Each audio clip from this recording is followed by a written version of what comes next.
dagaalka Iran iyo Israa'iil ka dhax socdo ka taageersan tahay warkaada caday commented maanta dhan washii qumulaan dhageystay mid kala dhageystay yar kala dhageystay commentiyaal badan aqri 80% en Soomaalida shiicada waa gaalo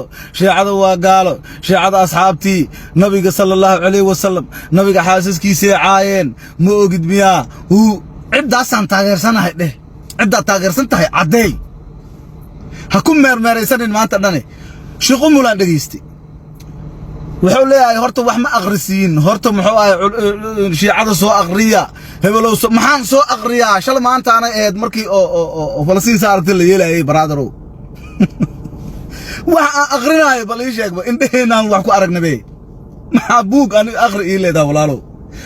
culimada waxaan weydiinaa su'aashii diiniya oo aan ku wareero waa weydiinaa culimada laakiin culimada ma weydiinay warnimo yahuud iyo shiica isdagaalaysay yaan taageeraa culimada ma weydiinay ana cid aan taageeray adina waa ku cadahay anina waa ii cadahay commentiga ku soo qor shiica waa gaala maanta aan ku soo qorini war aniga Israa'iil aan taageersanahay commentiga ku soo qor shiiq waxaan dhageystay yar kale waxaas dhanka imaado dhahay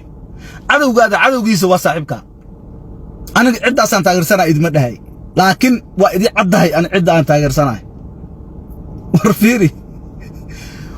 biyo dadkan ma loo geey karaa liir biyo loo ma geey karaa liir dadkan dadkii Falastiin ay maal horo waa biyo ay cabaan waay waa baabeen gaajo waxa u dhimatay 10,000 wadamadii ugu dhawaay oo muslimiinta ay ugu dhawaay yaa koob rooti waa sii waayeen rooti la baabi budabada laga dhigay baraada tsunami amal waxay ku dhacday maanta aniga sheekh iimaanaho hebel anta dhaha hebelo maan muxuu ahay shiicada soo aqriya shiicadu waxay aaminsan tahay soo aqriya oo dhahay sheekh umul marka waxa dhahdaa aniga Israa'iil aan taageersanahay dheh waaye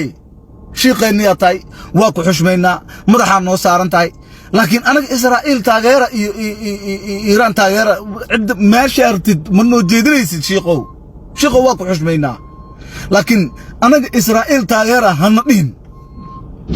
ha kan maxaa ka qaldan reeleen uu qaatay